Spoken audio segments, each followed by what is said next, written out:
Hi, and welcome to my shop. Hey, it's been a couple of months since this radio has been on my bench. This is a Rogers Majestic RM503, and it's been off to the side while I've been waiting for a plastic box to reach me from China. And plastic box I can pile a bunch of batteries into and make a battery power supply for this radio. This is a battery powered radio, commonly called a farm radio. And so I brought it back on the bench. It's an AM with 2 shortwave band radio. This is the band switch here. And last time around I just refreshed the capacitors in it and got it working, but I didn't carry on any further. I was going to wait for the battery box to show up. But it's way overdue now. It's about 3 weeks overdue from China. So apparently the ship got lost somewhere in the Pacific Ocean. So in the meantime, I thought now would be a good time to go ahead and perform the alignment work on this radio. I have the alignment instructions. I have them here on paper. I also have them on computer, so we can look at them together, nice and clear on the screen. And so what I've been doing here off camera is just getting everything wired up. So I'll just show you what I've done, and then we can try to figure out why it didn't work. That's why I turned on the cameras, because things were getting interesting here. It's always more interesting when things don't work. So, okay, so this thing requires 2 supply voltages, a 1.5 volt supply to run the heaters in the 4 tubes. There's only 4 tubes because it doesn't have a power supply, it doesn't have a rectifier tube, so it's only got 4 tubes. There are 1.5 volt filaments in parallel through here. For safety and security's sake, I am going to power it with a battery. Here's the battery sitting here. That way there's no chance of me overpowering the filaments here in the radio. Excuse me. If I use a power supply, there's a chance if my power supply should get bumped or something should happen, I should crank up the voltage briefly. I can burn all these filaments out in a fraction of a second here. Well, I gotta stop and clear my throat. Okay, hopefully I won't choke up again here. So that's how I'm doing the filament power supply, just from a battery for safety and security's sake. I also have an ammeter sitting here which will tell us the current flow. The normal current flow into these tubes is about 180 milliamps. You'll see it on this meter. You just keep an eye on it. Likewise, the other supply voltage is going to be on this meter. The other supply voltage is 90 volts positive. Positive, 90 volts, yeah, positive. And this meter is going to reflect it when 90 volts is straight up and down pretty well. It's actually, that's 80 volts straight up and down because it's 150 volts full scale. So this meter should be up, straight up, no higher than that. I just want to make sure I don't overpower the radio at any point. Now I also have the speaker connections here. This is the speaker output, and these go around. They connect to speaker leads. This is the speaker wire going up to the speaker up above. This meter is just here in case I need it. Put it aside. And am I missing anything else? Yes, I have an antenna connection. Here's the antenna going into the radio. In fact, I'm gonna, there's 2 inputs. There's a more and less sensitive one. I'm gonna put it in the more excuse me, the more sensitive. Oh, I think this is the more sensitive one. The band switch, it goes in 3 positions. It's indicated on the front plate, which I'm keeping handy here. So there's a little picture of the control knob showing it in 3 different positions. Oh, I may have read this wrong, come to think of it. This is 1, 2, 3. So all the way over there. So when you put it all the way over there, because of gearing effect, this goes all the way this way. Okay, so that's AM. Maybe that's why I didn't hear it. Maybe it was on short wave, and maybe short wave is not working well. Okay, I think we're ready to go here. Oh yeah, I have a meter, another meter. Here's a close-up of the face of it. This is the output. This is basically the voltage going to the speaker. Not for alignment purposes, that can be quite handy. And of course I have the SDR radio waiting. Here's the antenna. Hopefully I can employ the SDR radio on this somehow to my advantage. So all I really want to do at this point is hear this radio work and know I've got it set up properly. So let's start with applying the battery power. Okay, and of course I've already done this once and I know it doesn't actually work. Here we go. Okay, well the radio's switched off right now, so this meter continues to say 0. And the higher voltage, let's double check it here. With the radio switched off, okay, and I'll turn up the supply voltage here. So there we are, 75, 80 volts. 80 volts, there we go.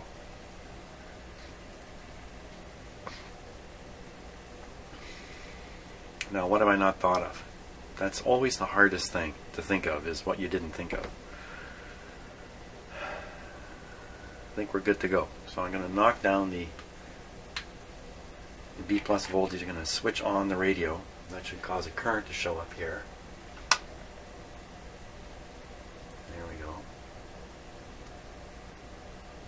180 milliamps coming from this battery. So we could work out how long that battery might survive this kind of load. I think I worked it out before and it's a few hours. Now, we will apply the B plus voltage, and just gonna, so nothing's going to happen at the radio. You can look up, past my camera crane here at this meter. This one and this one. So I'm going to turn the voltage up to 80, watching the other meter you can't see now, and actually this is the one to keep your eye on and make sure this doesn't go flying way up. That's the current. The current supply should be very low. So here we go. 20, 40, 80, perfect. So we should hear the radio now. We should be hearing something already.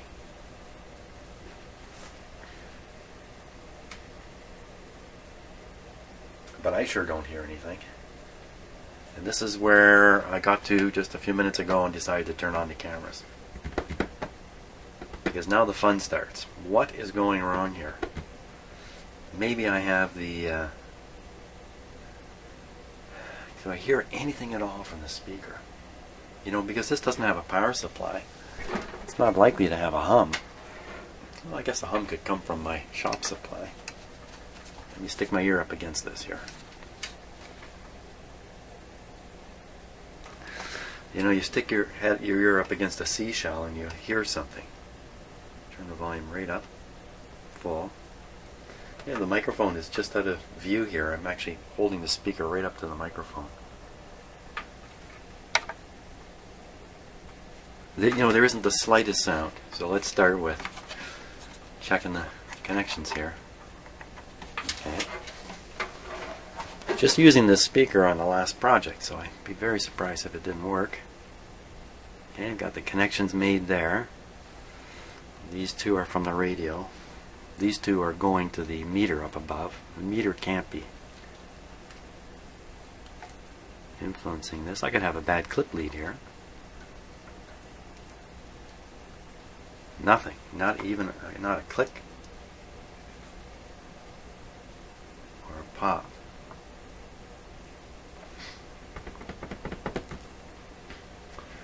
This little switch arrangement on the front here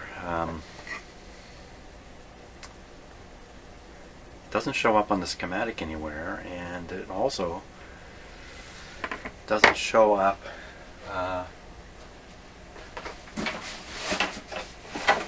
let's get the front of the radio. Here's the front of the radio.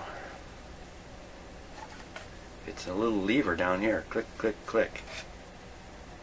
There's nothing written on here at all.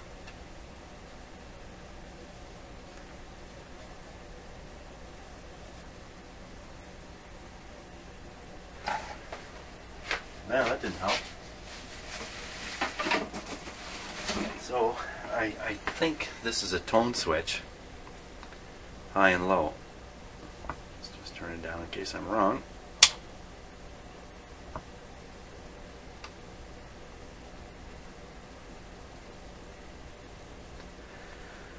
Nothing.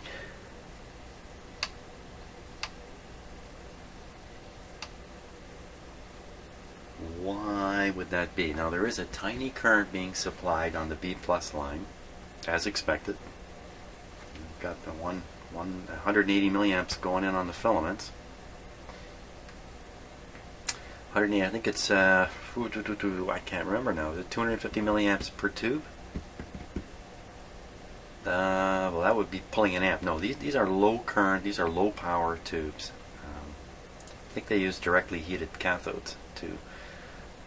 So you really require very little filament power in order to extend the battery life.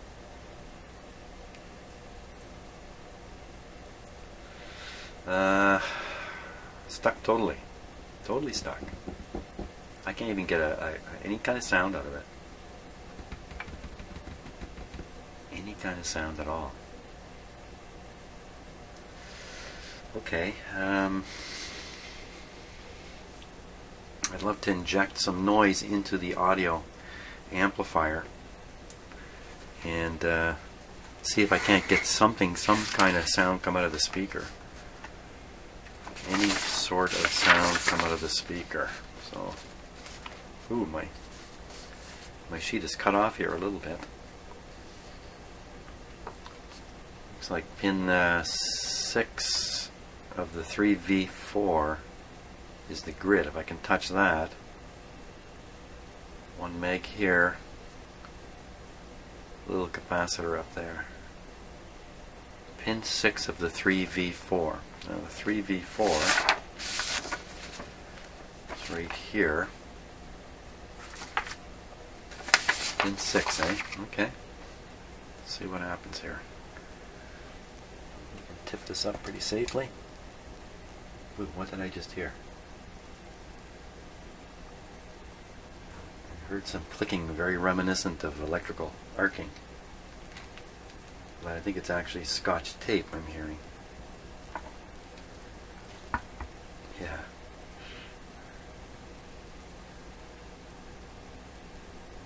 Okay, the 3V4 is here. You want to inject a little bit of noise into it. Let's use my special noise injector. Just on the wild chance that a big whopping sound's going to come out. Let me turn that down. Now, pin number 6. 1, 2, 3, 4, 6. This busy pin here. 7. This busy pin here. Okay.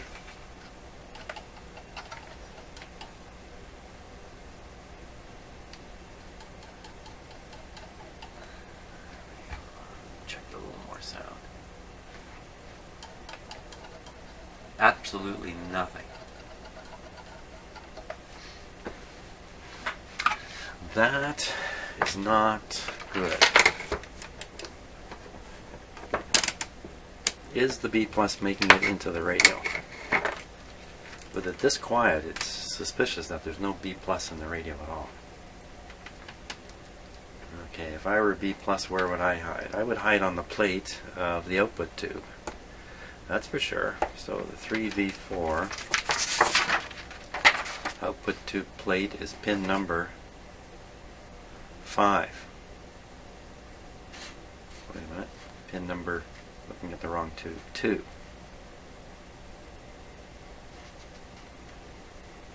Pin number 2.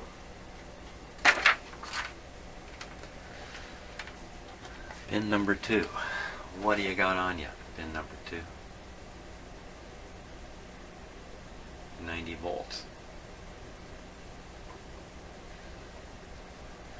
Wow. Wow, no sound. I think I got a speaker connection error going on here. I've done something a little foolish with the speaker. I'd love to look at it on this piece of paper, but unfortunately it's missing. Okay, so here's the schematic. Here's the speaker arrangement. There's that switch. It is on the schematic. There's the switch I was talking about. Capacitor.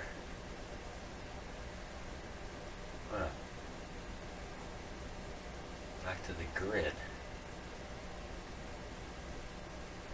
Back to the grid on this tube. So I think this is feedback. I have to guess this is a feedback tone control of some sort. Okay, so if that switch is open, none of this matters, and all you've got is a secondary going to a speaker. So the only mistake I can make is I've hooked up to the wrong winding. Well, that would be bad. That would be very bad if I'm hooked up on here.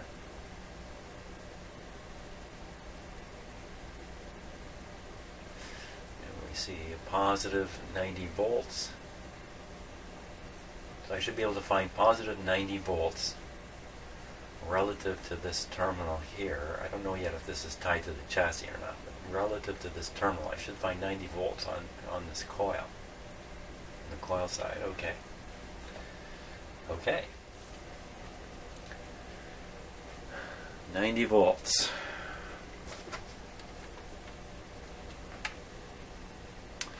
Volts relative to the negative wire. The negative wire is here.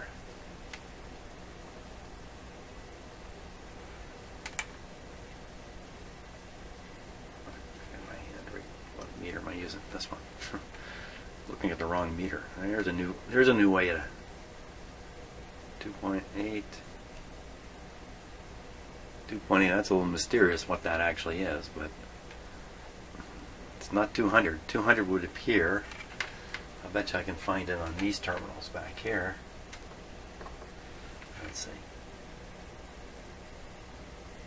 There it is. 95. We're hitting her hard. Where'd it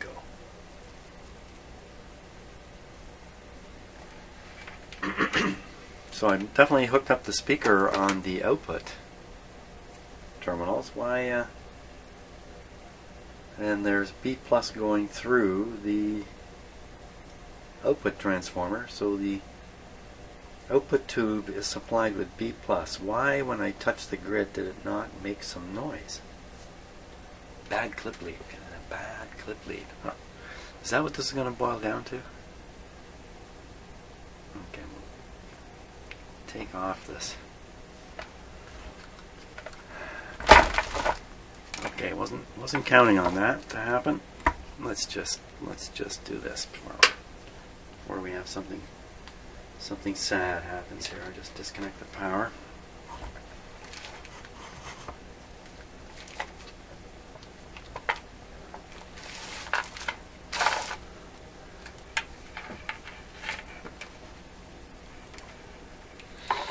Can it be clip leads? Oh yes it can. These are crummy clip leads and I've never fixed them. Yes, shame on me. All these clip leads, when you buy them, they're not soldered here in the connections. Okay, you see that little green light going on? Green is a go.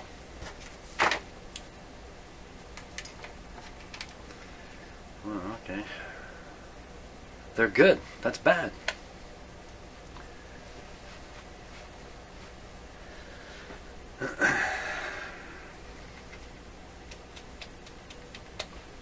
Let's peek at that the schematic again. Switch is on the non-grounded wire. And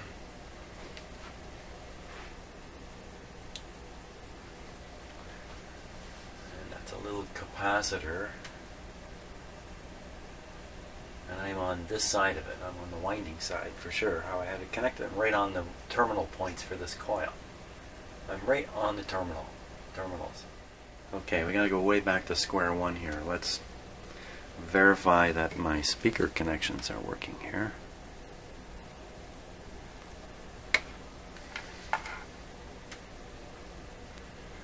Where did the wire go? How would we do that? Very simple.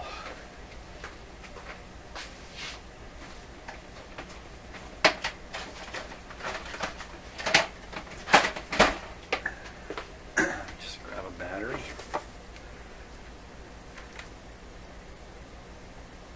So it's a full battery, so this should make a pop in the speaker. Might be a little loud. Not loud. Okay, so these wires are definitely connected to the speaker.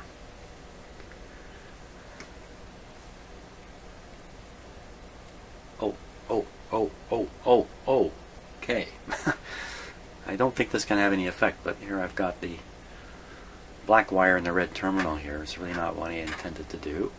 I'm trying to maintain the grounds properly through here, because some of the equipment I'm hooking up to the radio has a 3-prong plug, and the 3rd prong is connected right to this. In this case, it's connected right here. So shouldn't make any difference, but after all, the output of the transformer here is connected to, and what is connected back to the chassis. Oh, jeepers! Somehow I may have had this shorted. I don't think so. Okay, I don't think so at all.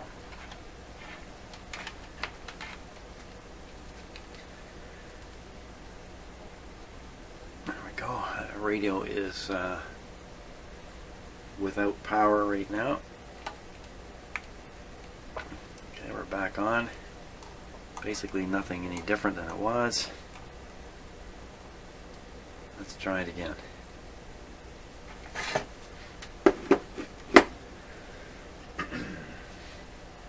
Okay, begin the startup sequence.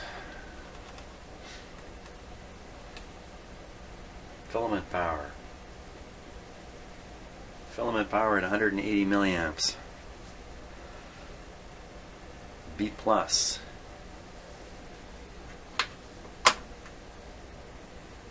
B plus coming up. B plus at 80 volts.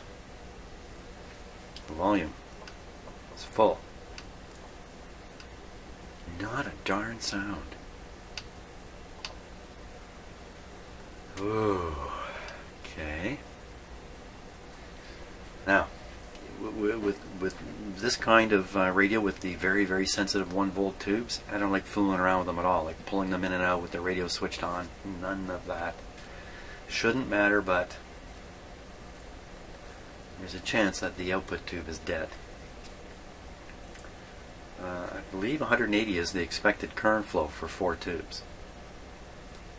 We'll do is we'll shut her off. Goes to 0. We'll pull out 3V4.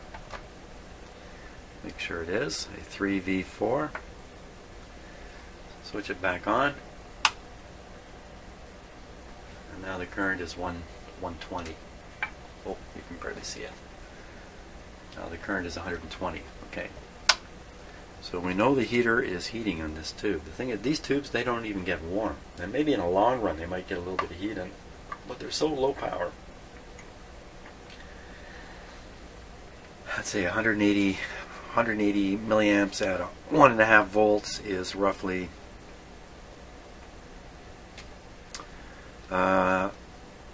it'd be roughly 0.2 times 0.2, roughly 4 watts. Did I calculate that right? 1 watt a tube? I don't know. Well, this is quite a fix already. I'm already in a weird state. I'm sure I heard this radio work. Why won't it work for me now?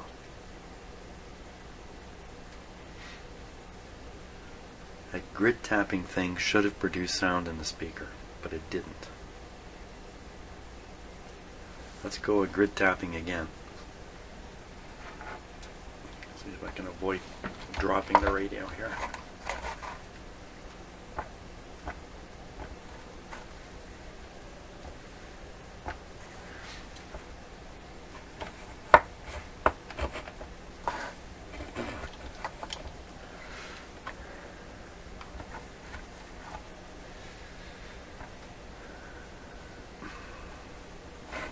Just going to have to be very careful with it, I think.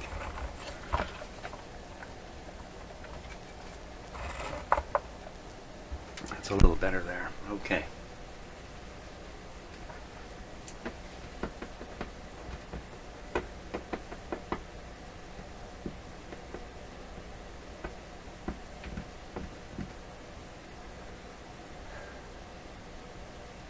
Okay, voltage down.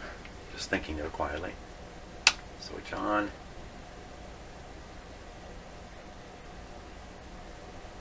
$180 milliamps. B plus up. 80 volts. Volume up. All the way.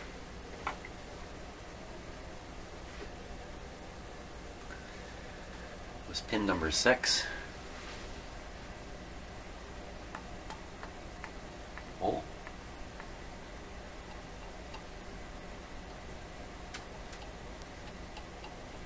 Well, I think I heard something coming out of the speaker now. It's going to be very hard for you to tell on a video what you're hearing, but there's a little bit of a knocking sound as I touched it. Got my finger on the shaft here. This should produce quite a strong hum.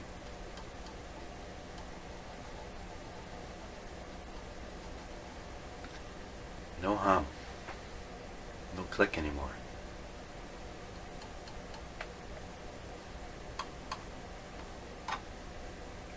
Anybody?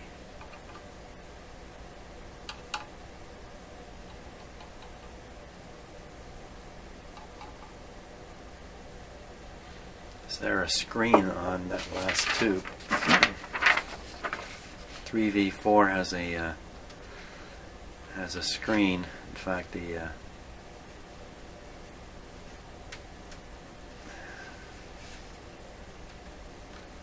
pin number 3. Well, fat chance there's no voltage there, but let's check. 2 and 3 both should have some positive voltage on them. Right back to the negative.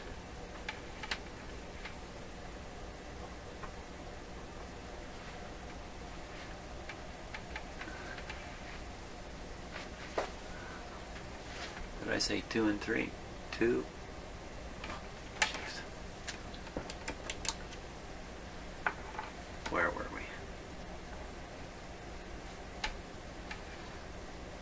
2, 3.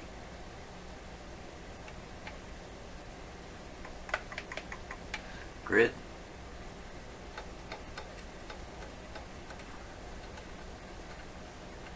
That grid's supposed to have minus 5 volts on it.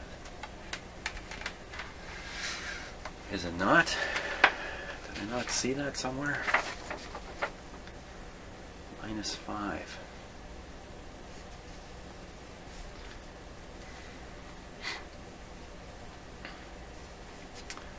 Minus 5 coming from this.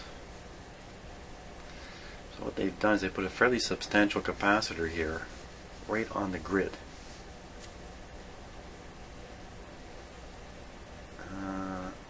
Where's the minus 5 coming from? It's missing on my... It's a missing. We have to go find it. Okay, so we see... Oh, so the minus 5 is developed across this resistor here, making the chassis basically plus 5 volts above this point. Well, yeah, so if I read from here to here, I won't read the 5. I'll read nothing. So I need to read from the chassis to here to see the minus 5. Okay, from the chassis to the grid. Show me a minus 5.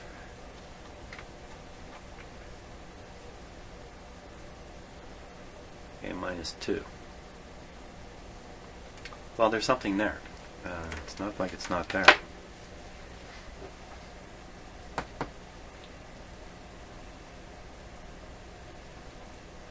Why would you behave this way, Mr. Radio?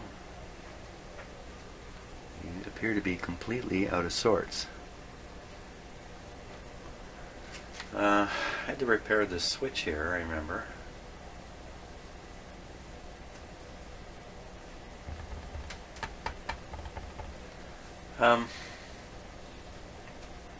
Let's try the grid on the next tube back. Then I'm going to have to test the tubes. I'm going to have to do that. So the 1S5, pin 5 is the plate, and pin 6. Pin 6 is the grid. Pin 6. We'll start with a voltmeter here. Pin 6. Again, just hoping for noise.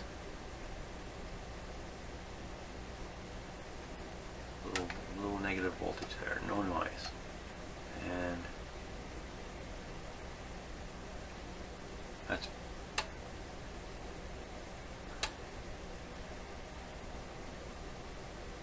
5. It's over 20 volts. That's 6. I'm gonna have to test the tubes. Can't really go any further without doing that.